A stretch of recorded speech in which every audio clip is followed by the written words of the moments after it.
Le comité technique pour la sécurisation foncière en milieu rural a tenu le 24 juillet dernier à Zignaré sa première session de l'année en cours. Elle intervient 4 ans après la dernière en date. À cette rencontre, il s'agissait pour les membres de cet outil de dégager des pistes afin de permettre une mise en œuvre efficace de la politique nationale de sécurisation foncière en milieu rural. Le point avec Césaire Carfo et Moumouni Wanga. Les membres du comité technique pour la sécurisation foncière en milieu rural en conclave ici à Zignaré, à la faveur de la première session de l'année 2024 du dit comité. L'instance du jour est mise à profit pour mener la réflexion sur la problématique de sécurisation foncière. Des travaux dont les résultats sont attendus à une échelle plus haute au comité national en la matière pour validation.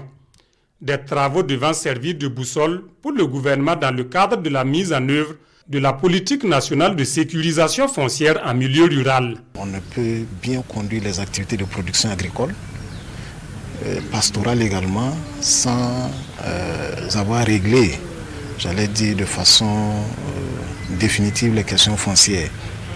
Et c'est pour cette raison que nous avons, sur la base donc, des instructions reçues, œuvré avec le président du comité et les 2 assesseurs pour faire en sorte que cette question puisse être traitée. Alors, au cours de la présente session, nous allons d'abord regarder ce qu'il y avait eu comme recommandation. Des communications sur les démarches de sécurisation foncière, des thématiques parmi tant d'autres abordées à cette session. Une session qui fait la part belle au programme agricole en cours au département en charge de l'agriculture. Le thème de ce comité technique-là est en lien avec, bien sûr, la mise en œuvre de l'offensive agro-pastorale et halieutique et au sein du ministère de l'Agriculture. C'est la contribution de la DGFOMEL, la Direction générale du foncier et de l'organisation du monde rural dans la mise en œuvre de cette offensive agro-pastorale et halieutique. C'est vraiment une très grande ambition qui existe, qui a été lancée par le président du FASO et qui normalement doit nous permettre véritablement de faire beaucoup d'orientations pour permettre véritablement l'atteinte de la souveraineté alimentaire et à l'horizon 2025. Le pilotage institutionnel de la politique nationale pour la sécurisation foncière est assuré par le département en charge de l'agriculture.